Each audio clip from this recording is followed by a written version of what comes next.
Good evening and welcome to Suffering in Silence with Minister Tia on Luv Bay Afrobeat Music Talk Radio. We're here with you every Friday evening at 7 p.m. Eastern. Luv Bay family, we're rising out of the ashes together. Our topic on tonight is Beautiful Ashes. We have with us our co-host Jennifer Peterkin, and our guest for the evening is Shelly Edwards Jorgensen, author of Beautiful Ashes. Listeners, if you have any questions or comments for our guest or co-host, you can email us at sufferinginsilencedv@gmail.com. If you have any resources that you would like to share with us on a national or local level from your country, your community, your local organization, or your faith community, you can also email us at sufferinginsilencedv@gmail.com. With that, Jen, would you like to greet our listeners for this evening? Yes, good evening, everyone. So happy to be back on Suffering in Silence. I apologize. I'm a little, my brain is a bit everywhere tonight. I just got back from Kenya last night and I am pretty jet lagged, but I'm really excited to be on tonight and to be a part of this interview with Shelly. So, my name is Jen Peterkin. For first-time listeners, I am one of the co-hosts on Suffering in Silence. I became a domestic violence advocate after experiencing my own issues with domestic violence inside my marriage. I'm currently working on a project called The Human Experience, which is a blog and soon-to-be podcast about how our stories shape who we are. They shape our perspectives and our values. If you'd like to follow along with that, please give me a follow on Instagram. My username is getthehx, or visit my website, getthehx.com. Thank you, Jen. And I am so looking forward to your podcast. I really can't wait for it. Shelly, would you like to greet our listeners on this evening?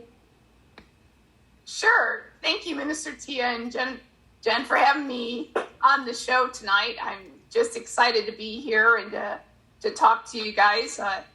Like you mentioned, I did just publish my book, Beautiful Ashes, and basically it's available on Amazon or anywhere books are sold, Barnes & Noble, Draft to Digital, Kobo, all these other places that you probably never heard of. So... it's been a long journey, and I'm just excited to be able to share my story in an effort to help people find hope in adversity. Thank you so much. So listeners, as usual, we want to start with sharing some resources. First, we have the National Teen Dating Abuse Helpline. Their website is loveisrespect.org. Their phone number is 1-866-331-9474. In the UK, we have the National Domestic Abuse Helpline. Their website is nationaldahelpline.org.uk. Their phone number is 080820000247, or you can visit Women's Aid, AID. Their website is womensaid.org.uk. And then we have the Asia Foundation, and their website is asiafoundation.org. So again, listeners, our topic on tonight, Beautiful Ashes. So Shelly, I just want to go right to you and just ask you if you would just please tell us about Beautiful Ashes, and also if you could, as you're talking to us, tell us about the title, what Beautiful Ashes means to you. Okay. Well, it's a long story because it starts off describing my mother's murder, really, because I grew up in domestic violence with a father who was a Dr. Jekyll, Mr. Hyde alcoholic. Mm-hmm. And when I was 15 years old, it escalated to murder. And so it kind of sets the stage for my whole life. And the story starts in my teens, but there's kind of flashbacks to historical events, and things went from bad to worse to much better.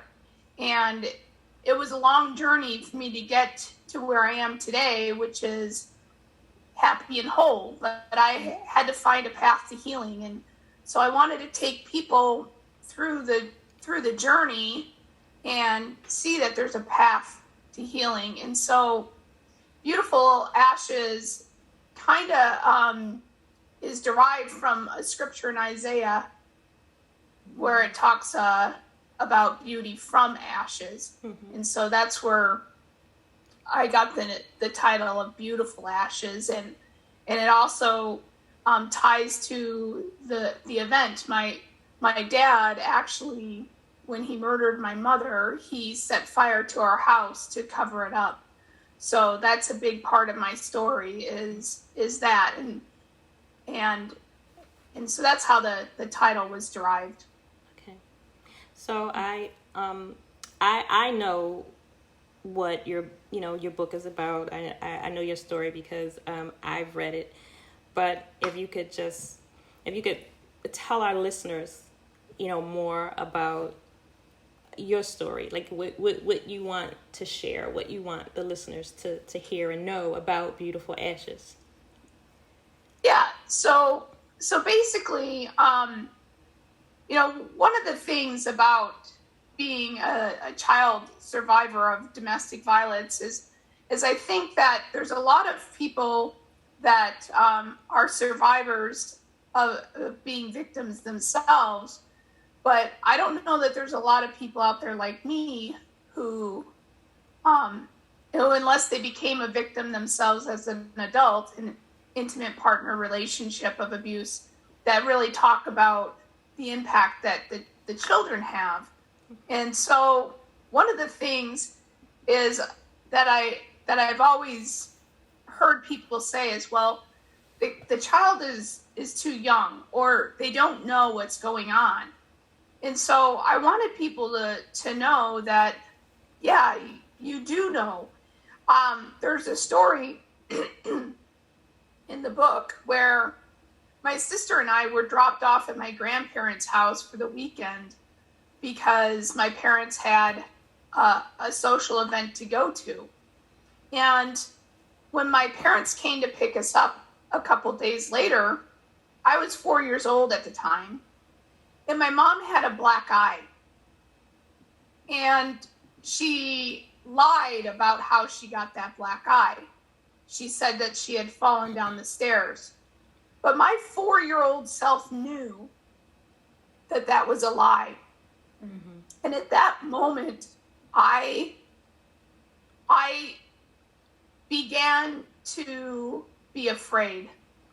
And so then, and I might have been afraid before that unconsciously, but consciously I had put the pieces of the puzzle together that my mom didn't get a black eye from falling down the stairs. She got a black eye from my father, and it's not safe.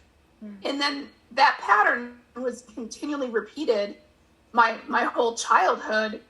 And my sister and I would intervene in the fights. We would physically stop my dad from trying to kill my mom. He would threaten to kill all of us. He would threaten to kill all of us and burn the house down. And things just continued to escalate because the drinking got worse as I got older too. And about a month before my parents' 25th wedding anniversary, my dad followed through with the threat that I remember him starting. The first time I remember him threatening to kill us and burn the house down, I was 6 years old. And, when I got to be probably 10, my mom and my sister and I would retreat to their bedroom after fights. And my mom would say, well, I can get a divorce and leave. Well, at that time, this is at 10 years old. That was 1980 for me. At that point in society, there wasn't a lot of divorcees, mm-hmm. and I only had one friend who had divorced parents, and abuse becomes such your normal. You don't know any different, mm-hmm. So you don't know. As a child, you don't know that it's wrong, and you almost assume, or you do assume, that everybody lives like this. Mm-hmm. And so I remember my sister and my sister's 2 years older than me, begging my mom, no, mom, please don't get a divorce. We will protect you. And then she would say, well, one of these days you're not going to be here and he's going to kill me. Well, heck, that's what happened. Hmm. And so the day of the fire, what had happened is my sister had gotten into some trouble at school. And she ended up getting arrested with some girls because they went to a convenience store and shoplifted beer. Well, 17-year-olds can't buy beer. So, my dad was working the afternoon shift at the time. And so he was the one called to the police station to pick my sister up. And so he felt like, because my sister wasn't actually the one who stole anything, she just was with them and driving the car, and that the police had punished her enough. And so he dropped her back off at school, or sent her back to school in the afternoon. And I had heard all these rumors at school that day that my sister had gotten arrested, but I never talked to her. So she stayed for basketball practice after school, and I went home on the bus. And when I got home on the bus, my dad was standing in the kitchen in his bathrobe, drunk. His favorite drink was a Manhattan. And so I'm like, oh, this isn't good. He was supposed to be getting ready for work. He's making meatloaf, which was normal for him to kind of make dinner before he left, because my mom worked, and my sister and I were so involved in sports. And so I went upstairs to avoid my dad, and I called my mom to arrange for carpooling for basketball practice, because I had to go to basketball practice in a little while. My practice was after my sister's. Hers was right after school. So I called my mom at work to arrange practice, carpool, and she asked me if my dad had left for work yet. I wish I would have said no, but I said yes, he's home. And I wish I would have said no, he's not home. And but so she asked to talk to him. So, I called down to my dad in the kitchen, and he picked up the phone. And I decided that I better at least eavesdrop. I wish I would have stayed on the other line in the bedroom. But I hung up the phone upstairs, and I came to the hallway outside the kitchen, and I eavesdropped on the conversation. And I could tell, my dad proceeds to tell my mom what happened with my sister. And as any parent would be, they would be very angry that their child is arrested. Yeah. So my mom I can tell that my mom is getting upset with my sister. But the odd thing is my dad was getting mad at my mom for getting mad. And so that was the first indicator that there's a problem. And so he proceeds to get angry because I think he was afraid that my mom was going to say something to my sister before they could sit down and talk about it together. Because he said to my mom, well, I promise, don't say anything to Lisa. I promised her that we would sit down and talk about this together. So I had seen this escalation so many times in my life that I knew that there was a risk. So he hangs up the phone with my mom, and my ride is late. And so I'm hiding upstairs so I don't have to interface with my dad, who was actually crying about what he did wrong as a parent. I mean, the list could go on, but I said nothing. So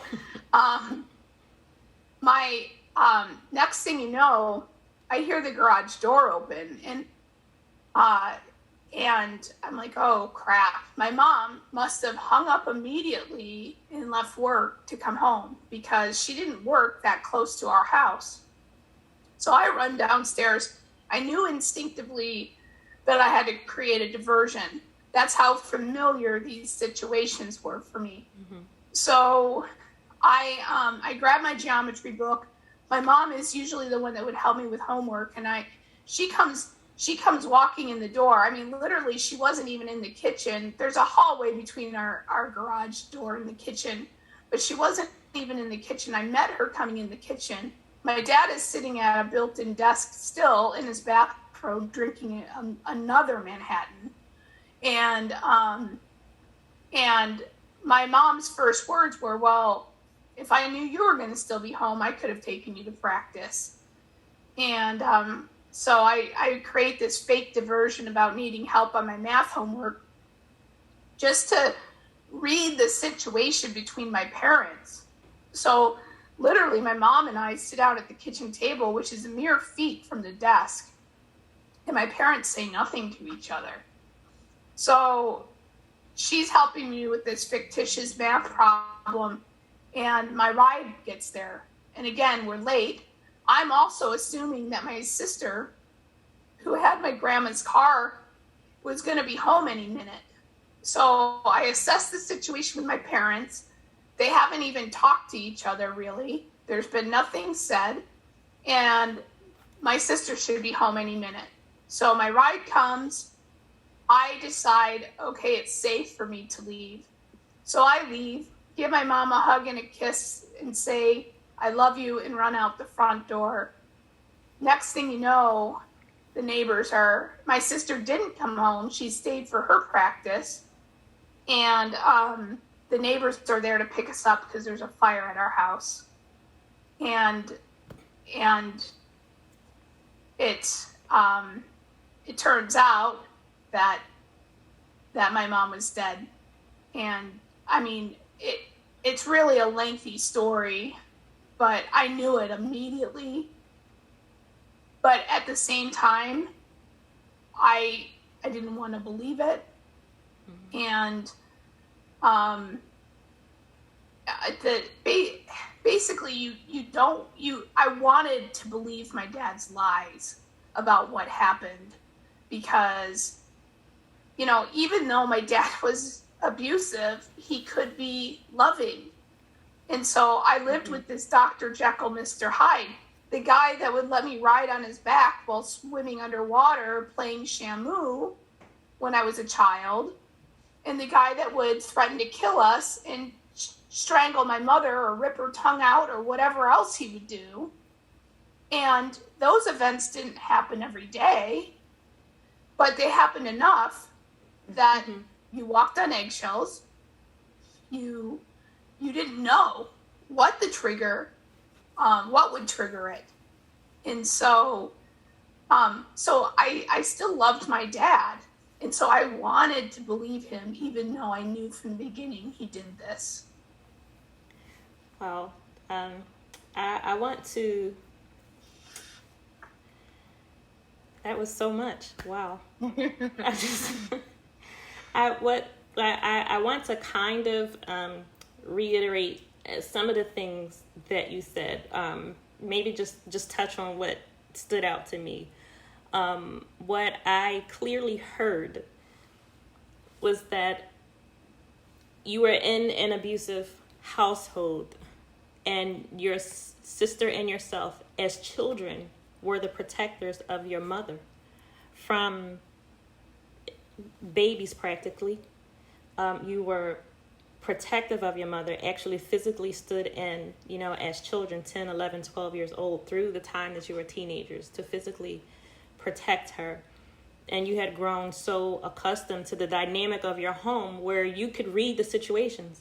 As you said, you could read the situations well enough to know, once you assessed what was happening and what was going on, that you were able to create diversions when necessary.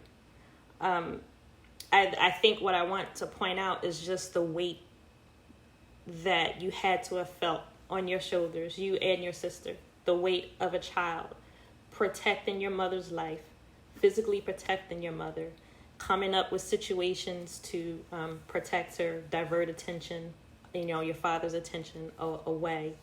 And I would think seemingly somewhere in there trying to actually be a child also, trying to have your moments where you can play and be free, where you can play basketball, where you can, be with your sister and be with your neighborhood friends. I just, the weight of that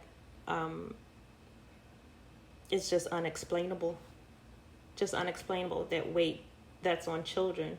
I would ask if you could speak to that to our listeners as a child, because we have victims and some survivors who are still dealing with minor children who are maybe looking at their own situations right now.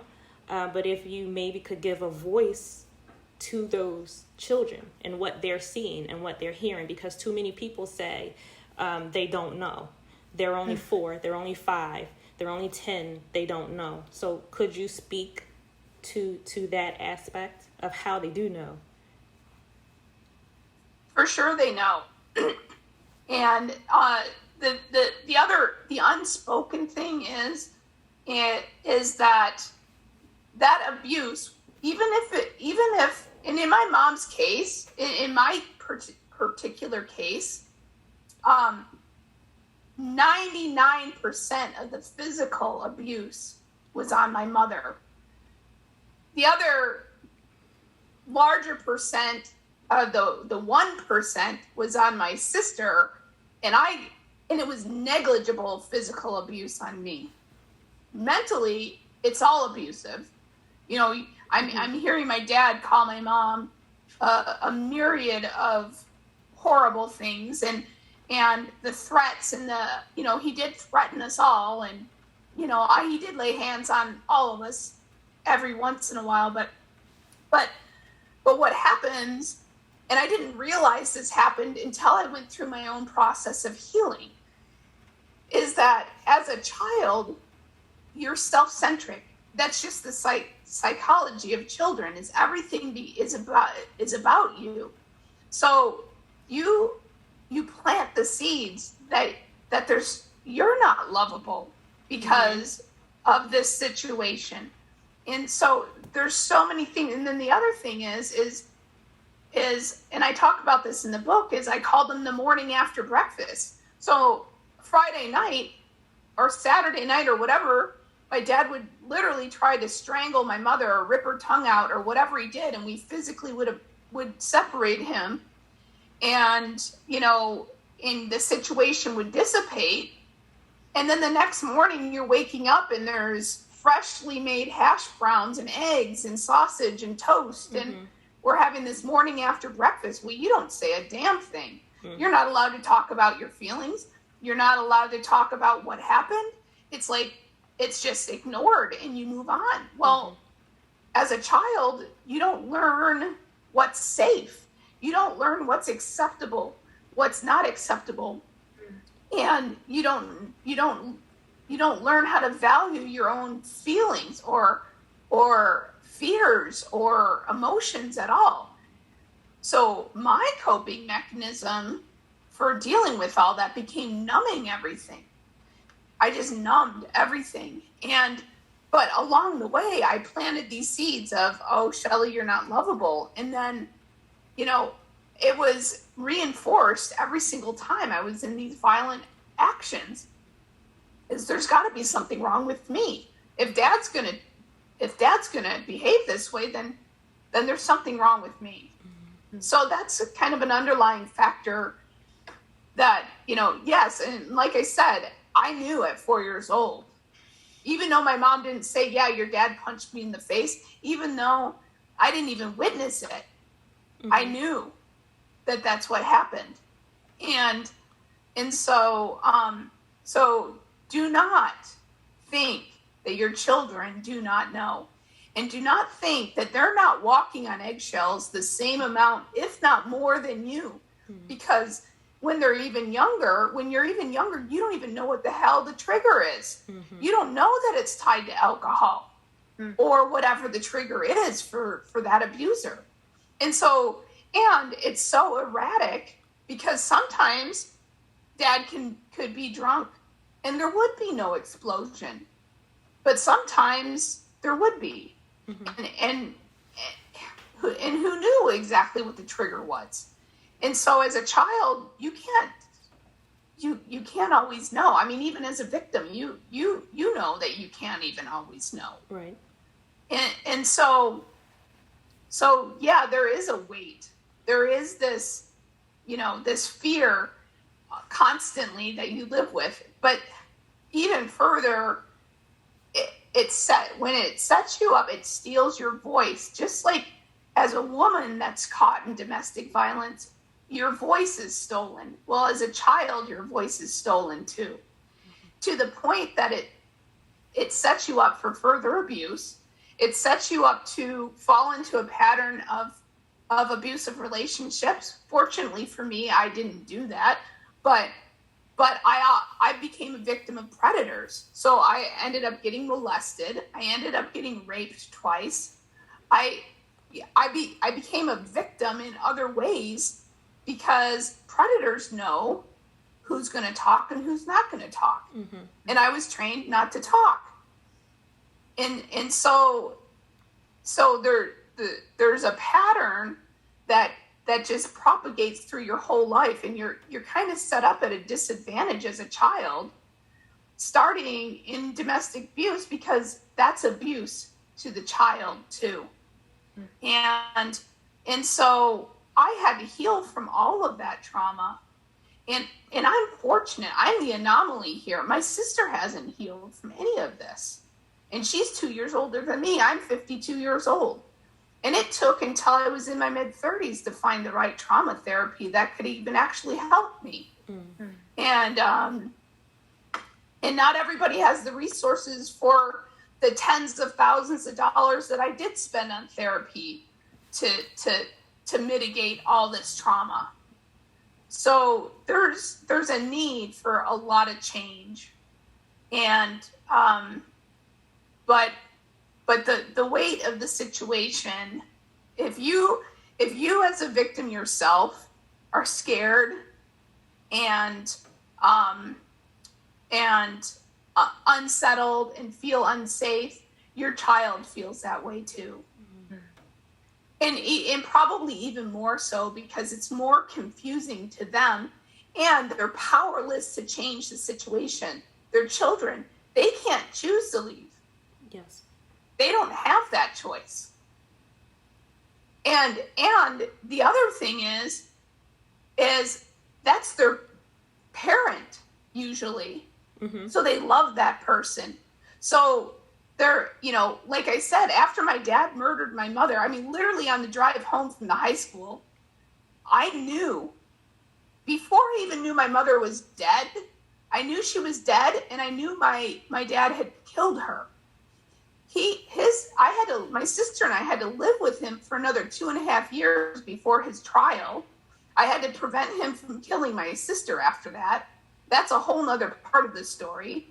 We became orphans because of this. And at the same time, I still love my father. Yes. I hate what he did. I have now forgiven him for what he did. But I never stopped loving my dad. And so, I'm sure anybody who has removed themselves from domestic violence and that abuser becomes their ex, they no longer love that person, but a child still does. Yes. Shelley, thank you so much. There's a difference. Yes. Thank you so much, Shelley, for sharing with us. Jen, I want to give you the floor for any questions or comments. Yeah, gosh. I mean, I just really appreciate how how well you have encapsulated the complications of domestic violence. I mean, all of the seeming contradictions that is domestic violence. And you're right, it is a completely different relationship between parent and child. Domestic violence only exists in a power vacuum, but that relationship between parent and child is directly, like, that's built in, right? Like, that is the relationship. The parent is always going to be the more powerful in that relationship. You know, there is a thought out there that people should not leave, or are hesitant to leave their situation when they have children, because of how it might affect the children. And first of all, I mean, I want to disclaimer this by saying that everybody's decisions are valid, and you don't know how complicated and difficult it is until you're in it. But can you just speak to that? Speak to the idea that breaking up a family may be the worst thing that you could do? Yeah, well, I totally understand that, you know, from an outsider looking in, it seems like, oh, that's an easy decision. If he hits me, boom, I'm gone. You know, no, it doesn't work that way. It's so much more complicated. There's so many layers to it, you know, and like, again, my parents were married in 1960 and my mom's murder was in 1985. Divorce in that time period was not common. And my mom used to say, I don't want to be the first divorce in the family. Okay, well, you became the first murder. So which is better?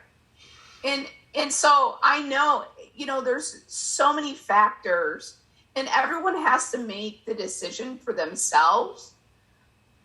But I would say 100 times over that it is better for the child if you leave, even if you have to start from scratch again, because as long as you can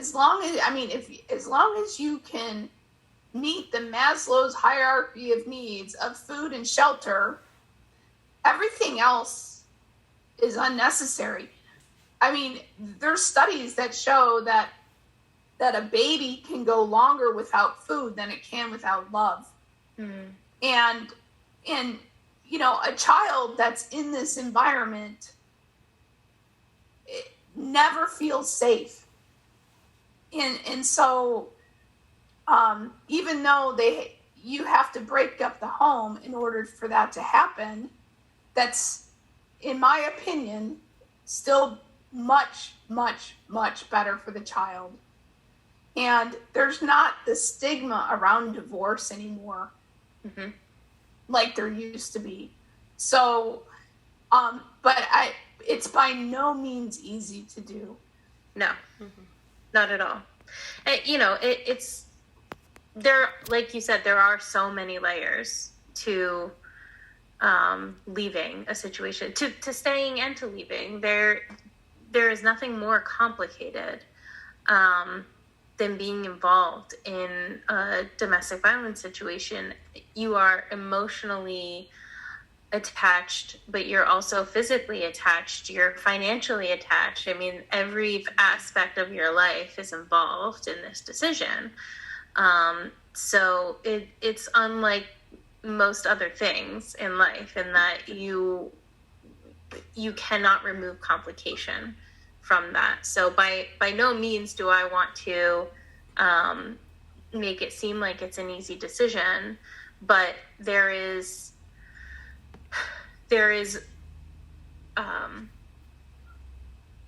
it's important that children feel safe, right? And so yes. I think that's ultimately what we're trying to establish. Yes. Well, Luv Bay, you want to follow up, Shelley? No, I just said I totally agree.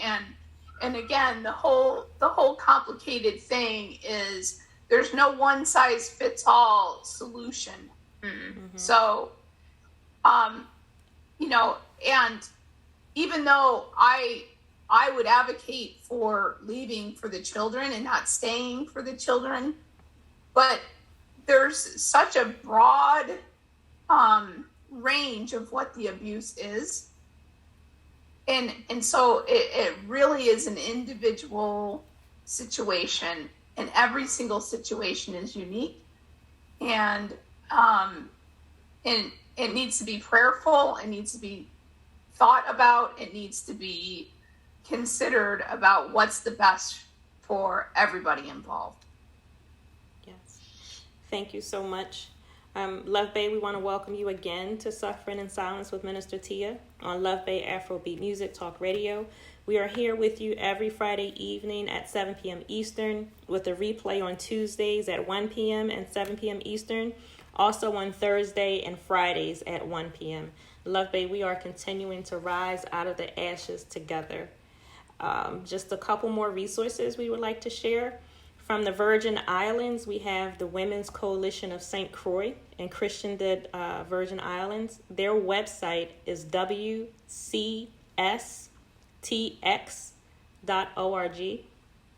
We have the Puerto Rico Coalition Against Domestic Violence and Sexual Assault in San Juan, Puerto Rico. Their website is PAZPARAMUJER.org. The New Mexico Coalition Against Domestic Violence, Albuquerque, New Mexico. Their website is N as in Nancy, M as in Mary, CADV.org. And also the New Mexico Coalition of Sexual Assault Programs in Albuquerque, New Mexico. Their website is N as in Nancy, M as in Mary, CSAP.org. Shelley, I would ask you, thinking about your own experience, what would you say, or how would you encourage teenagers today who may be living in a household of domestic violence? What would you say to a teenager in this situation present day? Well, I would say, first of all, even though you don't believe me, it's not about you. And it's not about your mother or your father, whoever's being abused. It's about the abuser. The abuser is the one with the problem. You aren't the one with the problem, and you aren't the one causing the problem. And if you're afraid of the change, the change of divorce is a lot better than the change of becoming an orphan. And devastating your entire existence. And, you know, if you're afraid of speaking up, your feelings are valid. If it's your father that's abusing your mother, talk to your mother at least about your feelings. You know, if you don't, you know, for me, it was about keeping this facade. I mean, I lived in this upscale suburban. I mean, we lived in a very custom-built home that my dad physically built himself, and then he burned it down. And you know, so we lived in a very affluent neighborhood. We had a cottage. The last family vacation we took was a month-long trip to the UK. So it's not like we were hurting financially. So this happens in all walks of life. It's not discriminatory. Mm-hmm. And so as a teenager, don't think you're the only one. Just because people aren't talking about it doesn't mean it's not happening. And you know, if you don't feel safe, then talk to somebody about it. Thank you. So, Jen, you want to follow up. Yeah, I mean, I think that's great. And I think you've also already touched on the fact that this behavior being normalized for you as a child opened you up to being vulnerable to other people, to other predators. And so I would just add too that, talking about this stuff is important, because hopefully, especially by you saying, like, you're not alone, you're not the only buddy that's going through this, even though it feels like it. Hopefully that message is received, and that's something, as we continue to talk more about domestic violence and teen violence and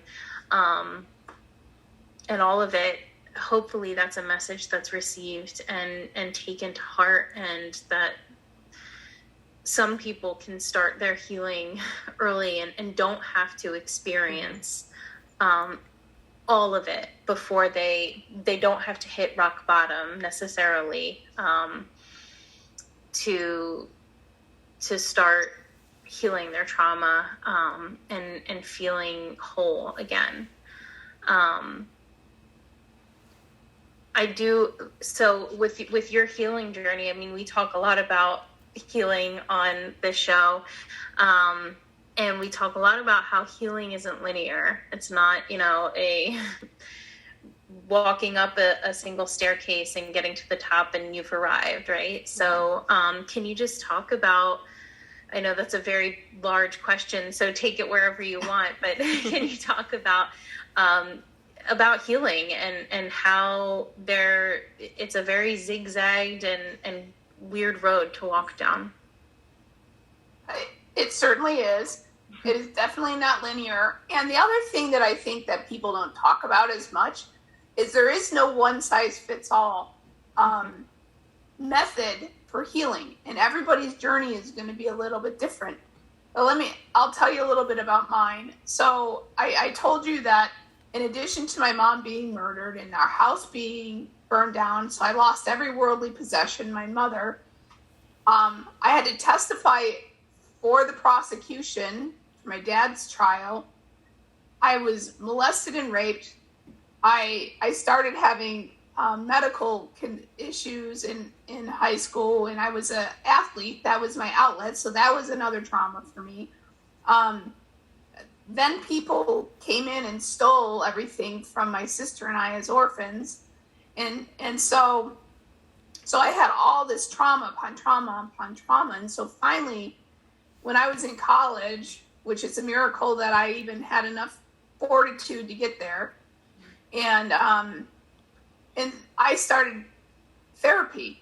So I went to a therapist on campus, and I started doing talk therapy on and off for mostly on, but I couldn't always afford it because I'm on my own, right? I don't have any parents. I don't have a home. I have nothing.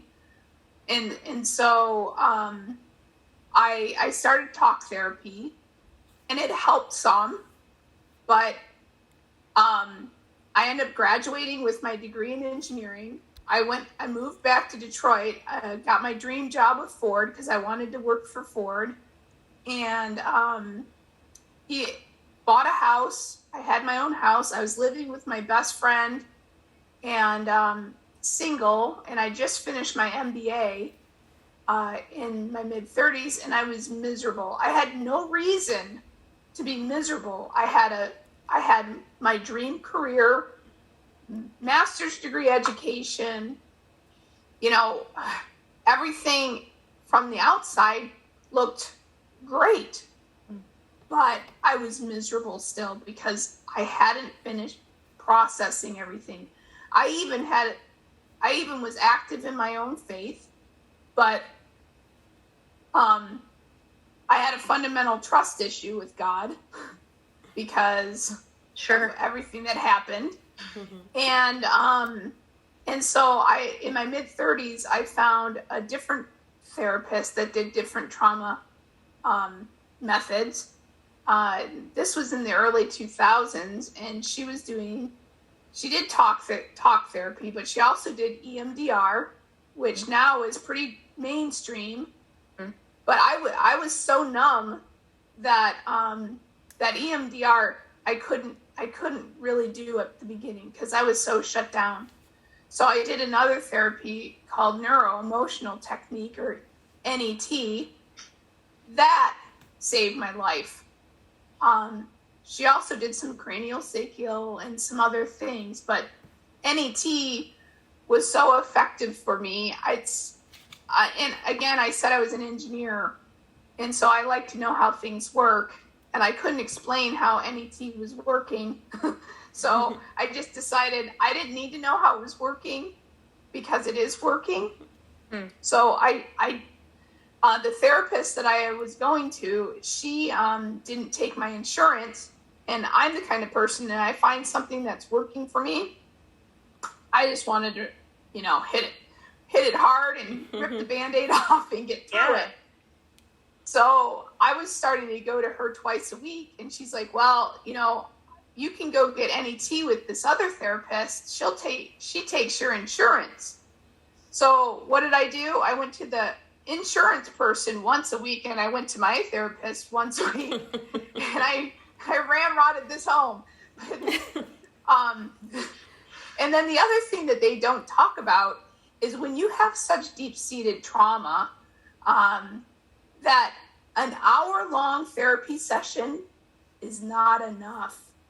You need longer sessions because it might take you 40 minutes or 45 minutes just to feel comfortable. And then all of a sudden you're wrapping up your appointment. And so that's another thing that's kind of a problem with the system. But I for 2.5 years, I did this NET therapy twice a week. I had a couple, I call them my therapist called them intensives, where I had 4 or 8 hour long sessions. I mean, I spent a fortune on therapy, but at the same time, what else I did is I decided that I was going to work on my faith as well. I decided that I was going to figure out, I read this book it's called Believing Christ.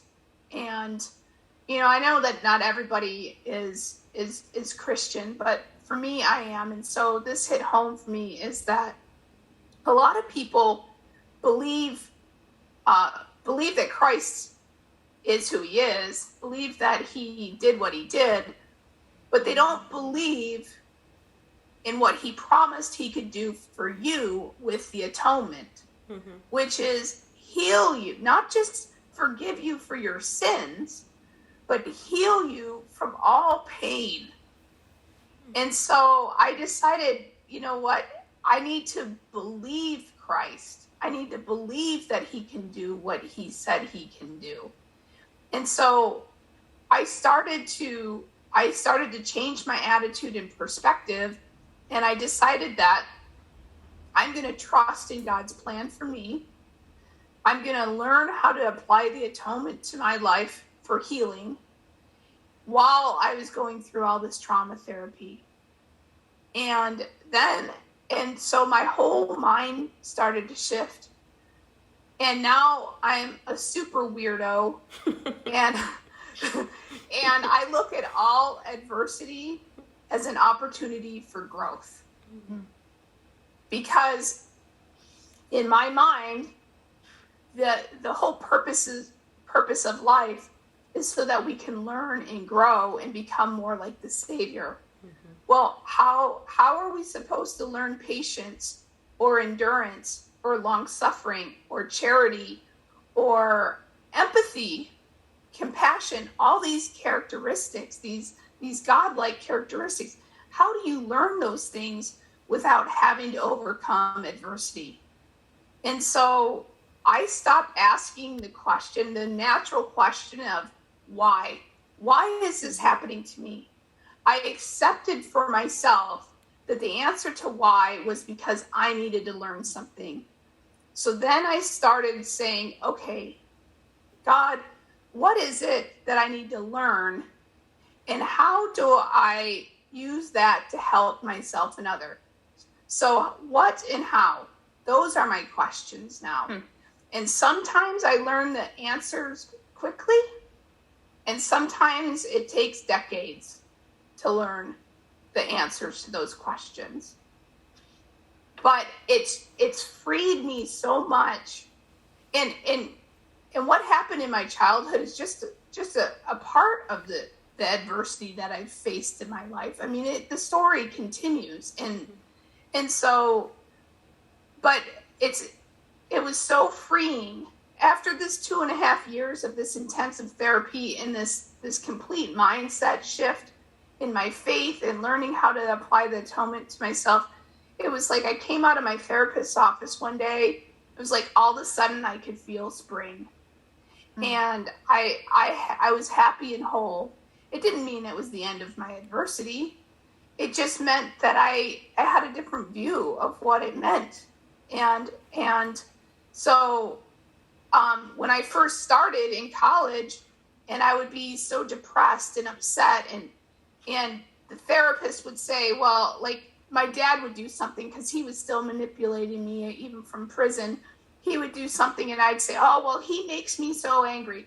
My therapist would say, well, nobody can make you feel. You choose how you feel. Well, that used to piss me off to no avail. I'm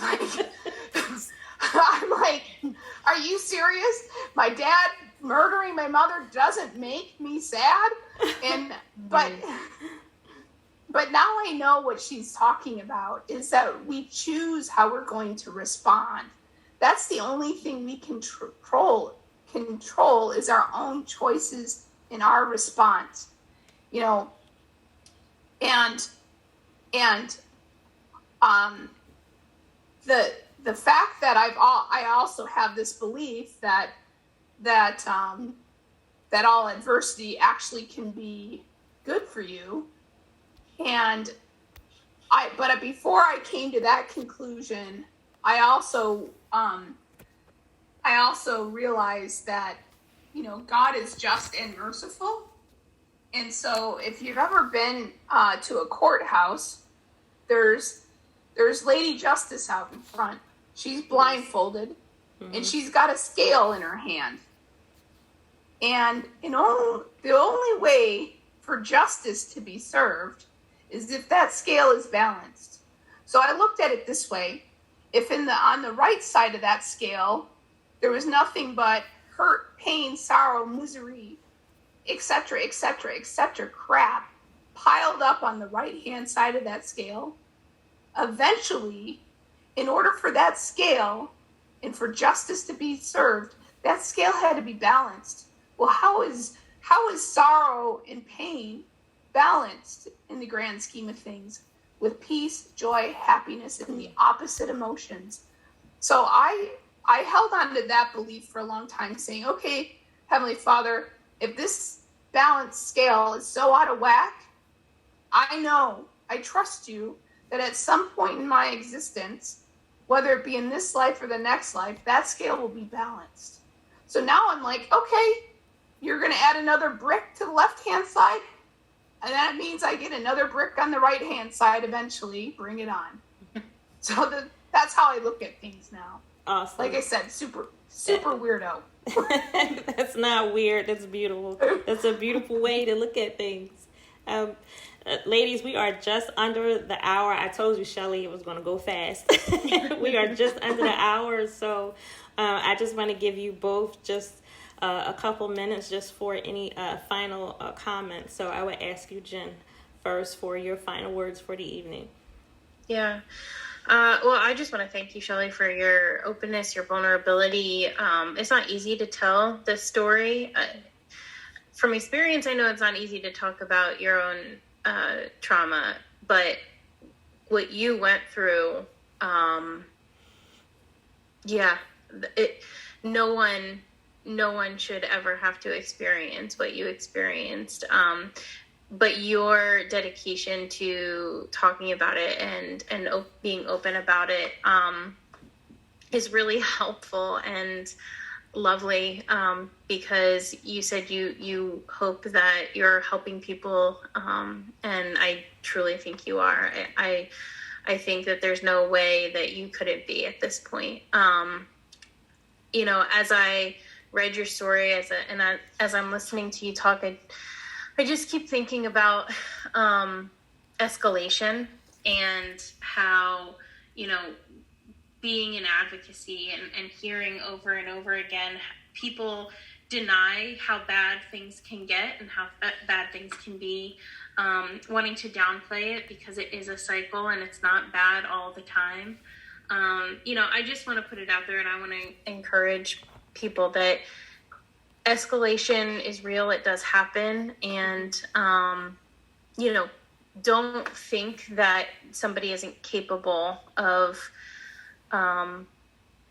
hurting you or hurting your family. Don't think that escalation isn't possible. It's very much part of the equation in domestic violence. And if you have the opportunity to get out and to leave, please do so. And please use the resources that we put out here on Suffering in Silence. Use the resources that are in your community. Just please value the life that you have and get out if you can, because truly there is hope on the other side. Yes, thank you. Shelly, what would you leave our listeners with for the night? Well, my hope is that people understand that there's places that you can go and there's resources. There's people you can connect with. Use the modern technology of Facebook groups and domestic violence hotlines and everything to help you. I do have resources on my website too, which is beautifulashesmemoir.com, for domestic violence and sexual assault and alcoholism. And so if you're looking for a place I have a bunch of resources on there too. Don't suffer in silence. Don't think there's no way out. Don't hide because you're ashamed. You have nothing to be ashamed of. And it is not easy. Anybody who has been in this situation knows it's not easy. And no one who really understands is going to judge you. And I love people, and I'm just trying to help people. And seriously, if anybody wants to talk to me, or especially if you're a teenager or a child and you're in this, follow me on Facebook, PM me. I will talk to anybody. I just want to help as many people as possible know that there's more to it. You can survive these things. You can start over. You can heal from all of this trauma. Do not let it define you. Let it build you. Let it be the exercise of your character and spirit to elevate yourself to the next level.